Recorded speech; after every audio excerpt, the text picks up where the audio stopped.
What's up, fight fans? Welcome to Mr. Mustache MMA News. Today, I want to discuss this Saturday's fight between Hyder Amil and Jose Delgado. But before we get into it, don't forget to hit the like and subscribe button to continue getting more MMA content by yours truly and help the channel grow. All right, guys, getting right into it. This Saturday, UFC 317, we got a pretty cool Strikers Delight matchup between Hyder Amil and Jose Delgado in a fight, man, where I'm super high on Hyder, but now Jose Delgado's kind of jumped onto my radar a little bit, and styles make fights, and this is why I love the UFC matchmakers, because they really know what the fuck they're doing. You have Hyder Amil, 3-0 in the UFC. The first two fights were knockouts. Dude is built like a brick shithouse. Forward pressure, tight technical boxing, mixes it up very well to the body, good leg kicks.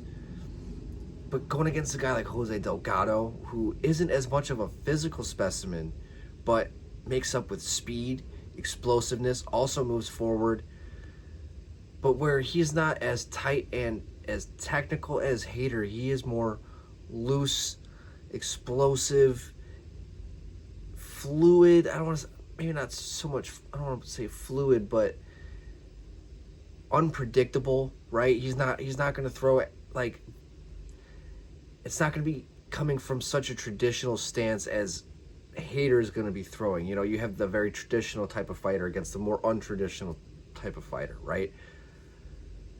So this is a tough one for me. You know, like, I've been watching Hyder for a while, and I, for whatever reason, because I watch every fucking event, Jose just has not been on my radar whatsoever. And I just sat down and watched his last three fights, and extremely impressed. And he also has a couple victories with submissions as well. So he has some slick submissions, rear naked choke, and a Darce. I just don't know if he's going to be able to match the physicality of Hyder Amil in this fight. That's definitely something that I'm worried about.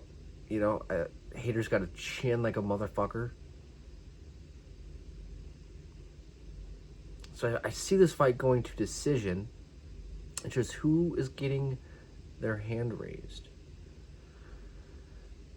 I'm just leaning towards Hyder just because of more of his physical attributes. You know, I think maybe his pressure. I think he may be able to get Jose Delgado more on his back foot throughout this fight, and I think maybe pressure alone and forward movement alone could be what could be the difference maker on who gets their hand raised on this fight. So, you know, I think that will be the difference maker. I think it's going to be as simple as that. But who knows? That's why I'm pretty pumped for this one. Yeah. Guys, what do you guys think? I'd love to hear your guys' thoughts on this fight. Do you guys have Hyder Amil? Do you guys have Jose Delgado? I'd love to hear your guys' thoughts. But that's going to do it for today, guys. Mr. Mustache, MMA News out. Let's fucking go, fight fans.